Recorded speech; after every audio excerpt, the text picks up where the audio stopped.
Quickly explain the importance to our listener of the mitochondria and its function. Sure. So mitochondria are, everybody's heard that mitochondria are the powerhouse of the cell, and that's pretty much where all the knowledge starts. But mitochondria are sort of, think of them as cell organelles that power everything you do, from moving to thinking to sort of recovering from exercise. So they produce what is called this ATP, which is sort of the currency, the energy currency in our bodies. And think of mitochondria as the battery inside a Tesla car, for example, that, has a certain capacity to keep, driving the car. But after a while, you need to sort of, give it more sort of, feedback, and you need to nurture it. And so that's how these mitochondrial health is so key, and mitochondrial function is so important to especially metabolic organs such as muscle, skeletal muscle, cardiac muscle, and the brain. Yeah, and as I've written about in most of my books, particularly the last two, our mitochondria in general are on death's door. They have taken a beating that is actually unimaginable from our Western diet, from our Western lifestyle, from our environment, environmental toxins, you name it. We have not been good caretakers of our mitochondria. Not at all, and you're absolutely spot on right. There are two great ways to boost your mitochondrial health, and that's regular exercise and calorie restriction. But as you mentioned, we have not been kind to our own mitochondria by not paying attention to what we eat and how we move around. Now, something that's probably not on everybody's radar, even though I think most people remember high school biology and seeing this mitochondria in a cell, and it's the powerhouse of the cell. But there's an important relationship between our immune system and mitochondria. Can you elaborate on that? Yeah, sure. There's a big there number of years back, the hallmarks of aging were described, and these hallmarks of aging really all are deeply connected biological pathways. So there's sort of the DNA repair mechanism slow down. You have the epigenetic alterations, and now, of course, the mitochondria are the central pillar to all these hallmarks and connect them. And now you have this chronic inflammation. So as we age, or as we have a more sedentary lifestyle, things like biomarkers like C-reactive protein, which is a marker of inflammation, go up. And what we are seeing actually in a number of trials in older adults is that with declining mitochondrial health, there is this sort of both gut dysbiosis and chronic inflammation. And so the immune system, the immune cells have mitochondria that basically power off and shut off as we age. And that's the link between immune cells and mitochondrial health. And I think one of the things that people, particularly during COVID, is immune function might be very useful. Plus, particularly in terms of cancer, we know that one of the theories, which is widely accepted, that the reason cancer becomes so prevalent the older we get is because our immune guardians against cancer cells, you're right, are underpowered or are not functioning the way they should be. Sure, and we recently published a fantastic paper in one of the highest ranking immune journals called Immunity, and we showed actually in this that in certain cancer models, by improving mitochondrial health via, of course, the compound we'll talk about, urolithin A, you could actually lower the incidence in these models of cancer recurrence. And more importantly, what the thing we are seeing is even once you treat the cancer, so once you do the chemo radio sort of neoadjuvant therapy, the immune system is basically zero, in the recovery phase. And so how fast it comes back to sort of reseed the immune system is the key determinant is mitochondrial health. Yeah, that, it's interesting. As a transplant surgeon, one of the things we learned early on was that the older our patient was who we did a transplant in, the much less immunosuppression we had to use. And in a way, it was great. You're 75 years old. This is going to be great because we don't have to give you a lot of immunosuppression because you're so already immunosuppressed. And in a way, that's actually very scary. So this function of mitochondria in our immune system clearly needs to be given some attention. All right, so speaking of aging, what new pillars of aging have we learned about in the last couple of years? Well, I think if you look at the hallmarks of aging, there's these 9 hallmarks of aging that kind of link all the organelles of cell biology to the epigenetic alterations, as I was mentioning. In the last, let's say, decade or so, a lot of emphasis has come on this gut microbiome dysbiosis, right? With aging, the gut microbiome starts to alter, and that leads to declining production of gut metabolites, such as postbiotics, etc. And And what happens is then, because of this chronic inflammation, so the immune system, we touched upon that, and the mitochondrial health and the declining mitophagy. Now, this is a term your listeners may or may not have heard. One of the new hallmarks of aging is declining mitophagy. What that means is basically is that the mitochondria are working over time as we age to deliver us the energy, but then a lot of them get corrupted and they get faulty. And the system that basically recycles this trash bin of poor mitochondria also slows down. And so how you can rev up and get all these bad, faulty mitochondria packaged into garbage bin and then recycled so they can become healthy mitochondria is one of the new key pillars that is getting a lot of interest and excitement. All right. So as I mentioned before, in the introduction, we've known that pomegranates are pretty cool, and that pomegranates have some very interesting polyphenols among gallic acid, but it was really work on certain gut bacteria can transform these polyphenols into urolithin A. Tell me all about that compound. Why is this? Sure. Why is this such a miracle? Sure. What's it do? Yeah. So, well, we've spent 15 years studying the pomegranate. So we started with the whole fruit, because I was trained in medical school where nutrition was not well taught, but yet we all learned that, okay, nutrition you need to focus on certain superfoods. And so we started studying the pomegranate because there were all these, in the literature, some exciting studies on cognitive function, vascular health, etc. And when we brought the biotech approach to basically deconstructing the pomegranate. And so we looked around and there were all these great compounds, as you were talking about. There were these polyphenols such as pinacollagens and the ellagic acid. But what we realized one day, as we were sort of screening all these hundreds of compounds inside the pomegranate, we gave them to a famous professor just in the university campus we are in here in the Swiss Institute of Technology. And he was running these sort of assays trying to see if certain worms and rodents would basically run faster and live longer. And one compound really attracted our attention, and was a molecule called urolithin A, which is basically the result of gut microbiome digesting these polyphenols and releasing this postbiotic, which is the urolithin A. And so this Professor Aubrix, came running to our lab, and he said, what is this compound? Because it's boosting lifespan in worms by 50%. The older animals are running faster by 60%.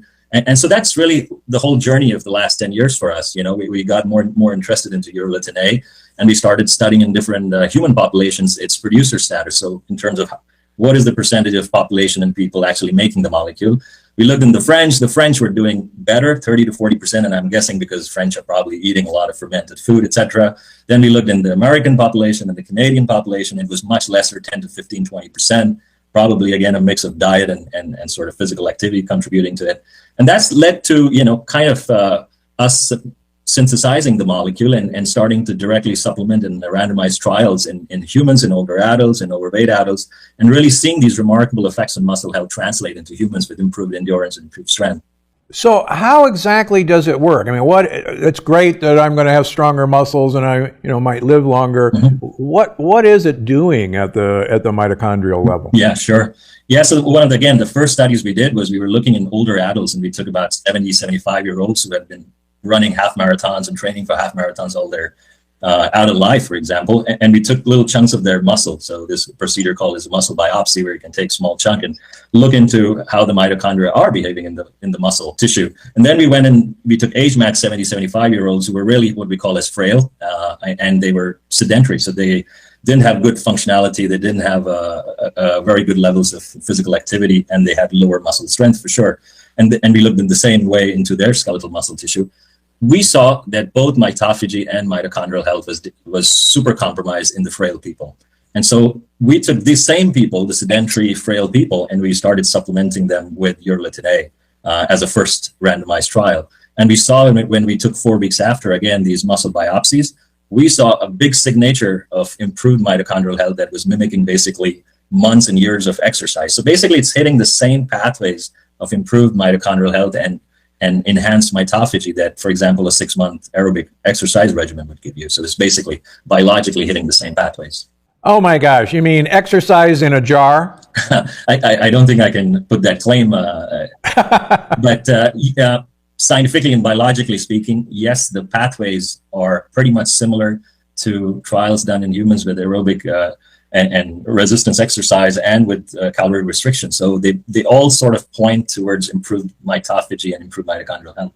Is that the only human trial that's been done, or are there multiple There are ones? multiple. So this is what I described to you as the first one, where we only supplemented for a short period of 4 weeks just to see the biological effects. And then from there, we have done multiple randomized trials that are now published in journals like JAMA and Cell Reports, really the top of the top journals. And in these randomized trials, we supplemented all the way for 4 months, so much longer, to see improvements in muscle function. And so what we see in older adults, and by the way, the oldest participant we've had is an 89-year-old, very spiky, robust lady who was a blinded trial, but she was convinced she was taking the active, and she kept coming to me. She's like, "You have to tell me if I'm right, if I took the right product, and it was not a placebo."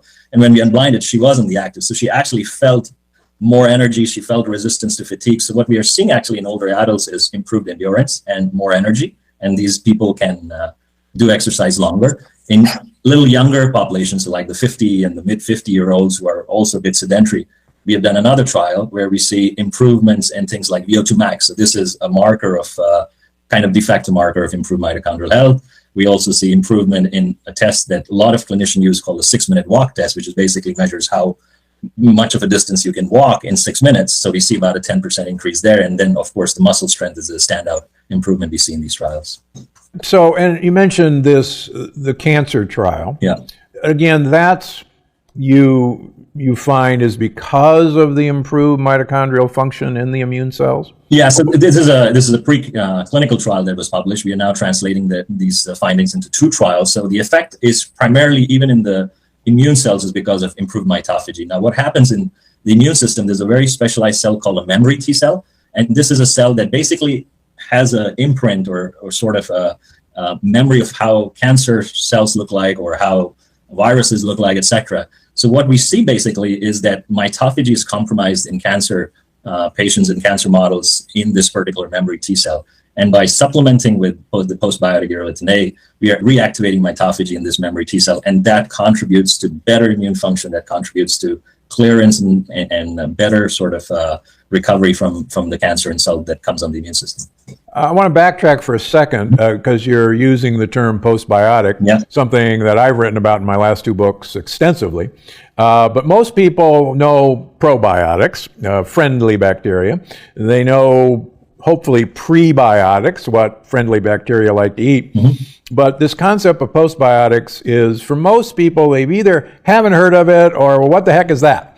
So you go ahead and define it. I'll add if I want to add more. How's that? I've read your book and your sort of speeches on the 3 Ps, the prebiotics, the probiotics, and the postbiotics. So the way I see them is that prebiotic is basically food for these healthy gut bacteria that coexist, with us in there are millions of them, and billions probably, and that's sort of, by using probiotics, you're trying to modulate this gut ecosystem that exists. So it's all good for them and all good for their ecosystem. But then, as a sort of benefit to the host, which is us as humans, they take our food and nutrients from our food and they process them to release what are called as postbiotics that are beneficial to us as humans. So, and that's a field that is coming up, postbiotics. There are a lot of them, like short chain fatty acids, typically butyrate and acetate, and then there are from polyphenols derived metabolites such as urolithin A, which is a postbiotic. But I let you add to it. No, I think my book I'm writing right now, it just does an incredibly deep dive into this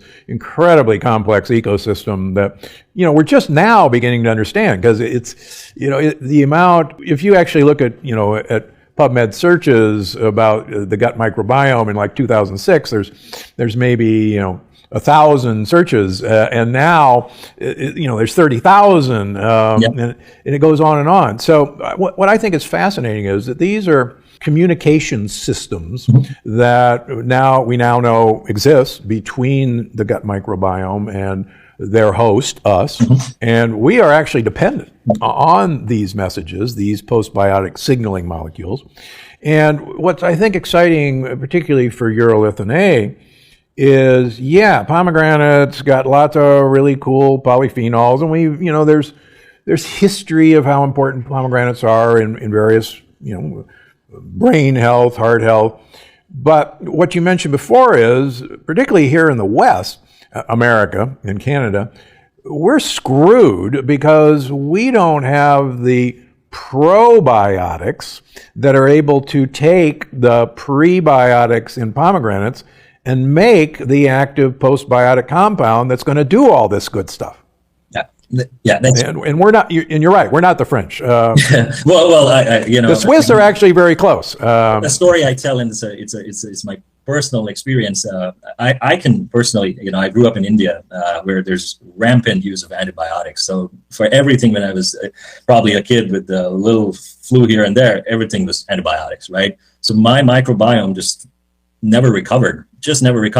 And I can drink 6 glasses, and I've done this challenge with myself. I've had 6 glasses of pure pomegranate juice, and then I've bled myself at different times to see if my body would make urolithin A.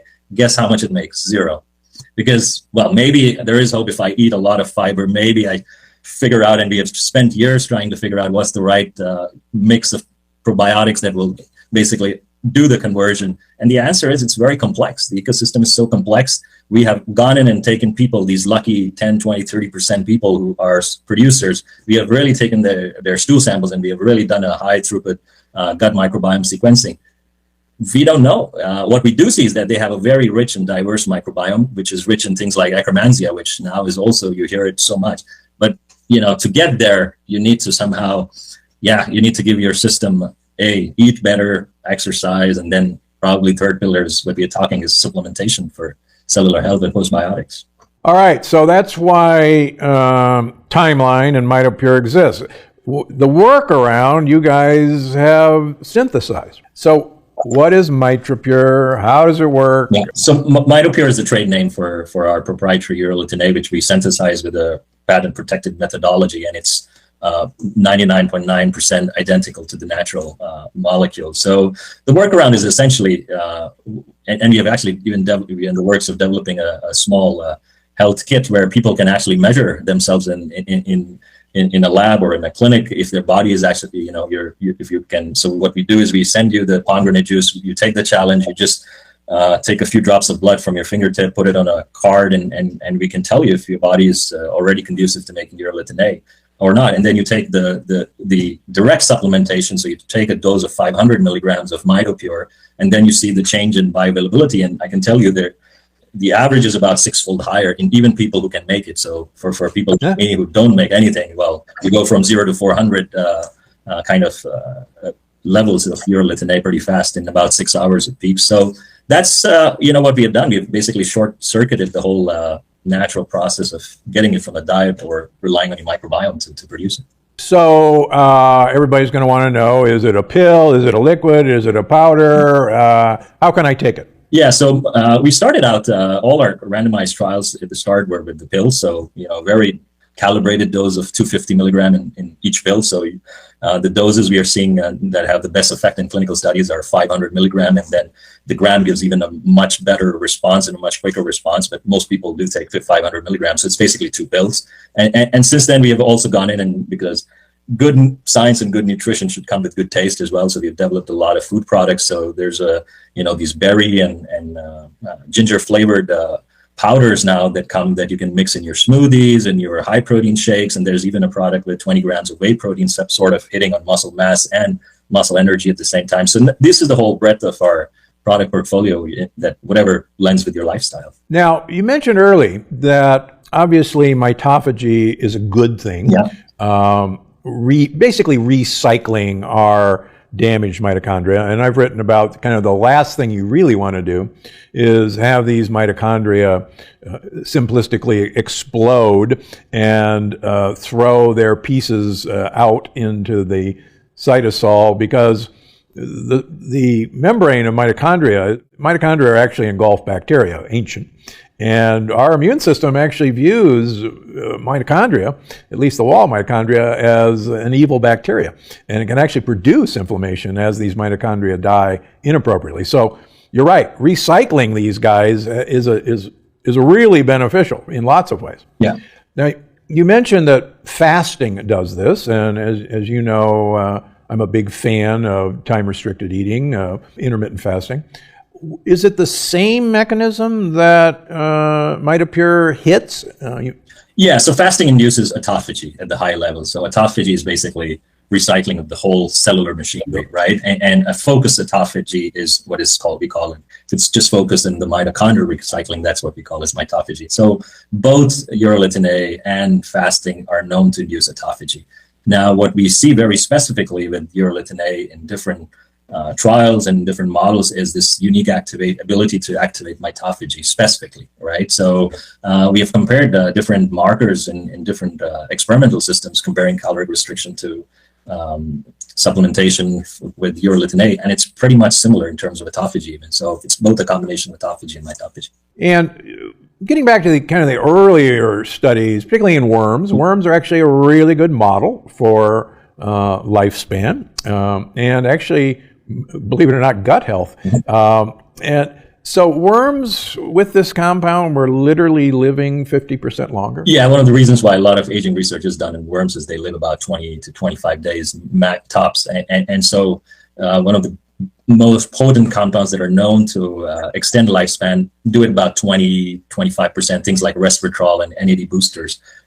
One of the reasons we got so excited was urolithin A in these initial experiments that we published in Nature Medicine was doing it by like 45%. And that's kind of, unheard of. And that's what got us excited.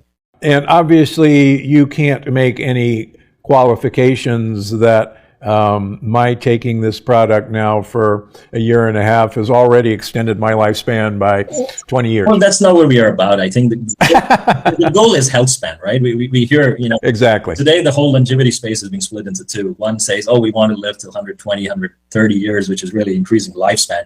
And I think you can achieve that realistically if you focus on health span extension. So moving around, crossing the road in the 15, 20 seconds they give you, older people to cross the road and not get hit by a moving car. I think that's the functionality is so key. Yeah, back to urolithin A. Is there a time to take it? If I'm a 20-year-old athlete, is that going to improve my performance? Or I'm a 50-year-old and noticing that I'm losing muscle mass every year no matter what I do.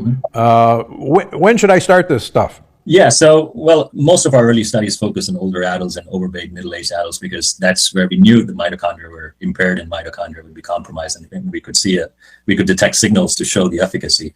But when we launched it, to our surprise, we thought this would be mostly advanced nutritional product that a lot of older adults would be taking. But to our surprise now, a lot of our consumers are very active. They are these weekend warrior sort of profile that wants to focus on health, wants to preventively address their health issues in their 40s and early 50s rather than wait for the symptoms to happen like modern medicine would. Wait for frailty and sarcopenia to manifest before starting to think about it. And a lot of athletes, a lot of Tour de France cycling teams are on it, and a lot of top NBA players are taking it. And that actually made us think, why are these players so much believe in urolithin A when this sort of the science is still emerging on that aspect. And so that motivated us to launch a big study in Australia with one of the most revered sports nutrition researchers, a lady called Professor Louise Burke in the Australian Catholic University. And she's been studying elite athletes for a good part of 3 decades. And she said, a lot of times overtraining impairs mitochondria. And that's what I think where your compound is actually acting is that some of these players are playing 5 NBA games or riding a bike for 50 kilometers to 60 kilometers uphill, downhill for months, and the body just doesn't have the time to recover. And so now we have just finished this study, and the results hopefully will come out mid-year.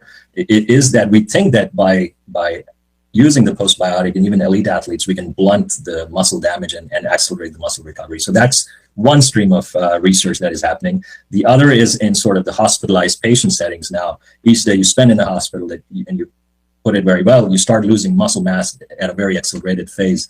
And so we think by supplementing in that kind of hospitalized, immobilized setting, we can also accelerate the recovery of these people. So, the research is just building up, and many more people are starting to study this.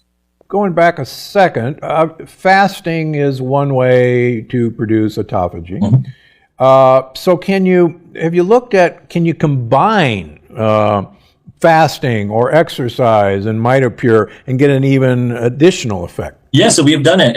We've looked in different models where we've added exercise regimens and showed that endurance improvements and strength improvements are even sort of add-ons with supplementation with urolithin A. The study that I was just describing with elite athletes, these guys are basically, yeah, the exercise gurus, right? So that's all they do. So if we can improve somebody with a VO2 max of 70 and make their VO2 max better, gosh, that's really the holy grail of all clinical research.